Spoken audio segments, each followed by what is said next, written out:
Hey, what's going on? Dr. Mike T. Nelson here, back for another edition of the Flex the Diet podcast. And today we're going to talk about my 7 reasons why you should be doing an AM walk. And as usual, this is brought to you by the Flex Diet certification. Go to flexdiet.com, FLEXDIET.com. We break down 8 different interventions you can do to get better body composition and performance using nutrition and recovery tactics. And this is in a complete system. If you are a trainer, you can use to train your clients, or if you're an athlete or an advanced lifter or even an intermediate lifter, you can apply them to yourself also. So go to flexdiet.com, FLEXDIET.com. And for those of you listening, you know that I'm a big fan of taking an AM walk, or even just general movement is beneficial. Right? Sometimes this may be called NEAT, so non-exercise activity thermogenesis. And in the Flex Diet Cert, we've got a whole intervention that talks about this. I wanted to give you my top 7 reasons why doing an AM walk is beneficial for recovery. Number 1 on the list is probably the most controversial one. It is doing some form of fasted cardio. So fasted cardio has been kind of bastardized, and people want to align themselves with the fasted versus the non-fasted camp. Usually when you're mentioning fasted cardio, people are only thinking body composition. And I do agree that the literature as it stands right now is quite split in terms of fasted cardio making a huge difference in body composition. I will also admit that it's probably not going to make a massive difference for body comp.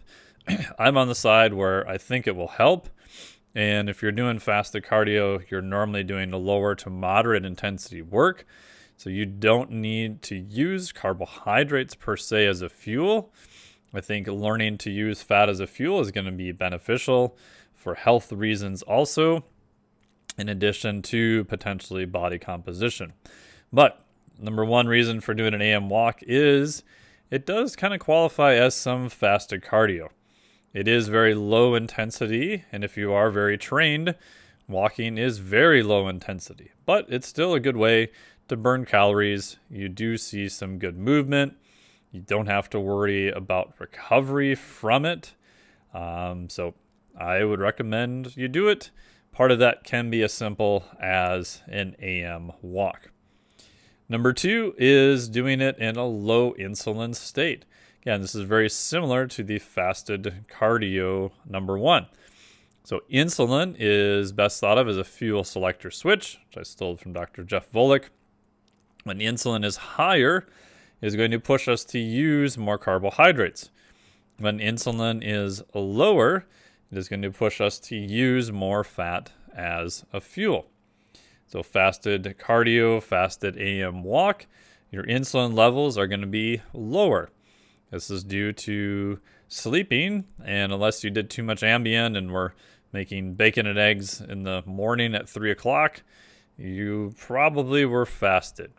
If you want some interesting case studies, look up case studies with Ambien. It's really scary, actually. So people have been known to drive while on it, paint their house, all sorts of crazy stuff. But most of the time, sleeping, you're going to be in a low insulin state in the morning. Liver glycogen is also going to be a little bit lower. Also, glycogen isn't really going to be tapped or changed at all. So another benefit for recovery, AM walk. We've got some fasted cardio. This is done in a low insulin state. Number 3, it's super easy to do. You don't have to worry about taking any magical crazy supplement before you go. Don't even really have to worry about eating beforehand. It is a low intensity. Don't have to worry about doing a lot of stretching or getting ready or exclusive extensive warm-ups, you put your shoes on and walk out your door. So even though I live in cold, chilly Minnesota in the winter, I still like to do some walking in the winter and getting outside as much as I can. Doing an AM walk, especially fasted, super easy. There isn't really anything else you need to do. And the less things you have to do beforehand, odds are you will get it done. So with clients, I like them to get up. Maybe they're doing some measurements. I usually have them do heart rate variability, a few other things, and then just go for a walk. So easy to do. Number 4, get a little bit of blood moving, right? If we look at what is the basis to most forms of recovery, it's going to base around blood flow. Now, of course, there's lots of myths surrounding blood flow, like you need to wash out all that lactic acid, which that is not true. Lactic acid will disassociate almost immediately into lactate, which is used as a good fuel. A muscle themselves can burn lactate. Your cardiac system can use lactate. Your brain can use lactate. And then the other part is hydrogen ions.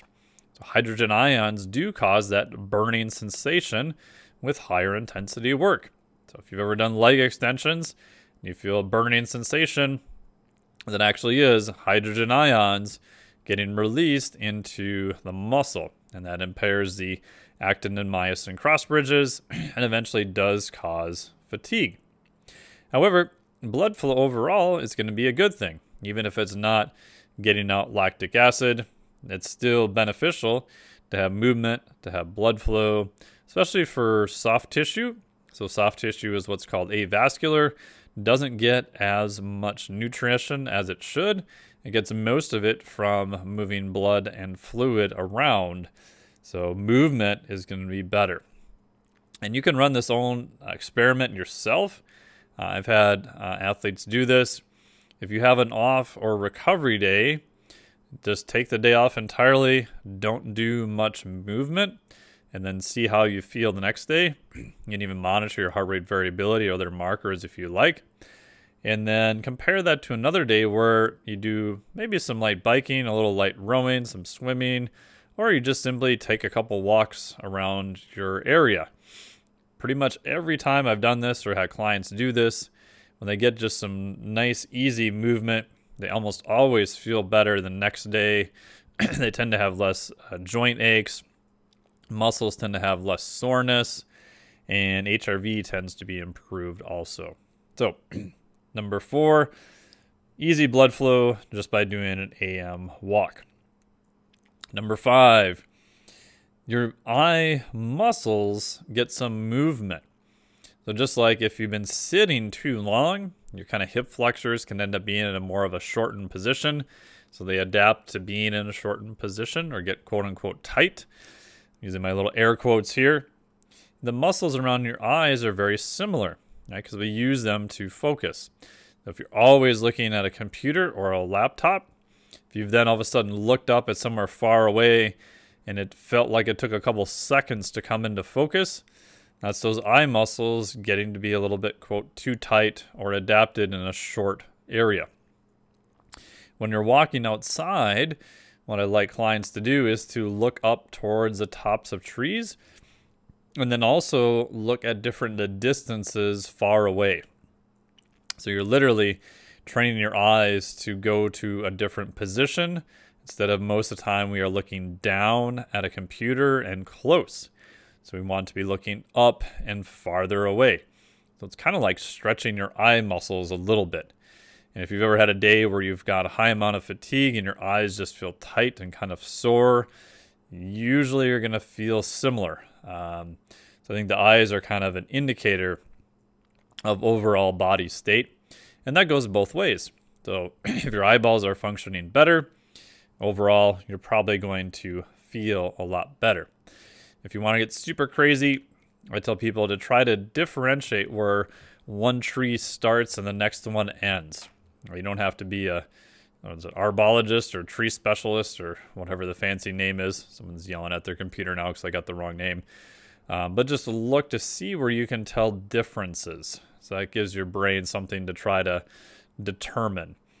And that also helps with eye muscle movements. The last two, number 6 is similar. I stole this from Dr. Andrew Huberman. I love all of his stuff. He's done some really cool research. But this is a term called optic flow. So if I use the definition from the Encyclopedia of Neuroscience, 2009, optic flow generated by rotation, movement that does not involve an overall change in position, contains information about the axis of rotation and instantaneous rotational velocity. You're like, whoa, what is that? So here's another definition. Optic flow is the motion generated at the eye that is moving relative to the environment. The flow pattern on the retina consists of a translational component of radial flow due to observer translation and a rotational component of solenoid flow due to eye or head rotation. So what this means in English is if you are walking, things that are stationary are going by, right? So your brain is able to figure out that, oh, I'm moving through space. These telephone poles that are going by, those are actually stationary, right? You can imagine if you've ever been on one of those like people movers through the airport, I guess back when people traveled, if you're listening to this, you see things go by, and that's how we know that you are moving forward. This is a combination of a bunch of different senses, but the main ones are going to be visual, how it changes, how objects move by, vestibular, right? So the inner ear canals, those are wired into our brain of our movement, our acceleration of movement. And then proprioception. We're always getting information from our joints to our brain. Our legs are walking. We're going into hip flexion and hip extension. If you think about what you're doing at a computer a lot of times, a lot of people are doing computer work and maybe been on a few too many Zoom calls, your eyes are really doing the opposite. You're not moving. There may be objects or a mouse, or you're moving things around on a two-dimensional screen, but that screen is also fixed in space in front of you. So when we are even just simply walking, or maybe you're riding a downhill skateboard like I like to do, or biking, or moving, or maybe you're going kiteboarding or surfing or whatever it is, you're moving your body through space will generate optic flow. And that is also going to be the direct opposite of what most people spend a lot of their day doing. And there's lots of research to show that optic flow is beneficial. Just think about after you come back from, let's say, a good bike ride. You normally feel better. And I've noticed that the more aerobic stuff I can do, the more I'm able to concentrate. Now, part of this is just aerobic blood flow in general. You also have the release of other compounds such as BDNF, brain-derived neurotrophic factor, which a new study showed is primarily released from the muscles, which is kind of like fertilizer for the neurons in your brain. So number 6 is optic flow, getting some type of movement through the eye. Last thing on that too is they'll use something called the optokinetic response to look at the specific eye movement in different types of neurologic conditions. If you go into functional neurologist or clinical neuroscience person, they a lot of times have computers that will generate this now. But the old school way was you would have a little like kind of cloth banner, and it may have vertical red and white stripes on it, and they would move this in front of your eye. And they would look at what looks like kind of the eyeball twitching back and forth. And the optokinetic response is a combination of it's called the slow phase and fast phase eye movements. So you'll have an individual tracking or what's called a pursuit movement, the moving the object with the eye, And then when it moves out of the position, it'll want to kind of snap back to where it was, or saccade movement where it first saw it. What your eyeball is trying to do is it's trying to keep the image stable on the retina. And this is more of a kind of a hardwired reflex that develops after about 6 months of age. But it is used in that field to look at certain parts of the brain to see what is actually going on. So I thought that was kind of fascinating too. So it's just super cool how all the things our brain is doing with movement in general. I think about this a lot when I'm kiteboarding. All the different things my brain is trying to coordinate at that time, from balance on the board, pushing against it, movement of the bar to feel the feedback of the kite, which is attached to lines 100 feet away, movement through visual changes in the fields of the water, looking at how the wind is affecting the waves, feeling the wind, and then everything that's just trying to be coordinated at the same time. And I get a little worried in modern society that we are losing that component. So even in the Flex Diet Cert, I talk about exercise versus recreation. And I believe we'll have more and more information that exercise is beneficial. There's not any question on that. But recreation is also extremely beneficial.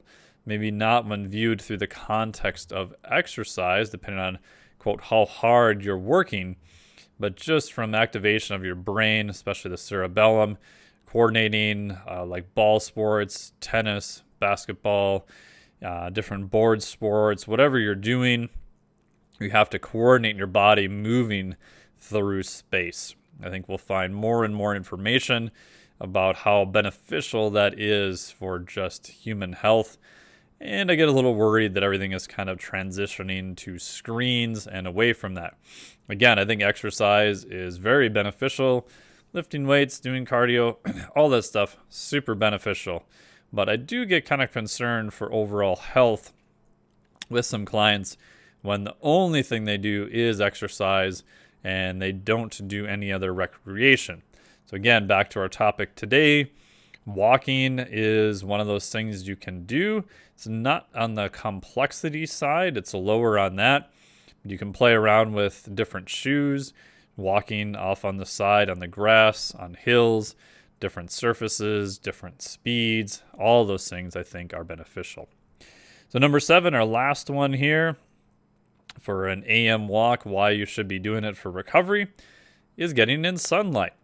Now, you may be thinking not necessarily sunlight in terms of getting a tan, but sunlight in the morning is a great way to help reset your circadian rhythm. So at that time when the sun is coming up, it is at a low angle, and there's some data to show that the angle of the sun is important.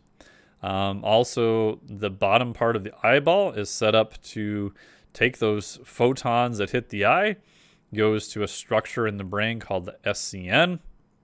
This is the master regulator of our circadian rhythm. It tells our brain that, hey, it's time to be awake. Same thing with evening, right? So you've heard a lot of stuff about keeping the lights lower, turning them down, having less blue light. All those things I think are beneficial. It's for the exact opposite reason. We want to teach our brain that it is time to go to bed. The sun is going down. It is now nighttime. What's cool is that getting exposure in the morning, even if you can get just a couple minutes, is better than nothing, will help reset that circadian rhythm. So therefore, you are more awake during the day and actually sleepy in the evening. If you're one of those people that always gets tired at 2 or 3 in the afternoon, you try to go to bed at 9 p.m. and you're wide awake and you can't go to sleep for another 3 hours, odds are your circadian rhythm is probably off. So I do think having less light in the evening is beneficial. But the first thing I'll do with clients, and this is in the Flex Diet certification also, shameless plug, is try to get some AM sunlight. Now, this doesn't mean you need to go out and stare directly at the sun. I would not recommend that. But just sitting with the sun off to an angle, if you're doing your meditation, works great. Or as we're talking about here, you can go for a walk and also accomplish that. My biased opinion, if possible, I would not have glasses on. That can cut out some of the UV that you would need to see. Sometimes new contacts also have UV in them. Again, if possible, I would try to walk without contacts if they have the UV blocking in them. Now, again, we don't want you to not see and to wander out in traffic or anything like that. So, of course, be safe. So, again, probably not having sunglasses or glasses on. And how long?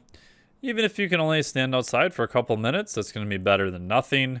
Ideally, 10 to 20 minutes is what I like to see. Shout out to my buddy, Dr. Dan Party. He's the guy I first heard about this. Excellent reference related to sleep. Would highly recommend you check him out. He's got a great podcast, too, called Human OS. So those are my top 7 tips of why you should do a simple AM walk to speed your recovery. If you enjoyed this, you can check out a lot more in the Flex Diet certification. Go to flexdiet.com, FLEXDIET.com. Jump on to the wait list. It'll put you on to the newsletter. And as soon as it's open again, you will be the first person to know.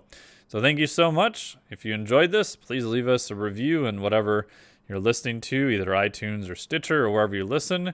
I would really appreciate that, and that helps drive the show up, and we can get more guests. We've got plenty more guests coming on here.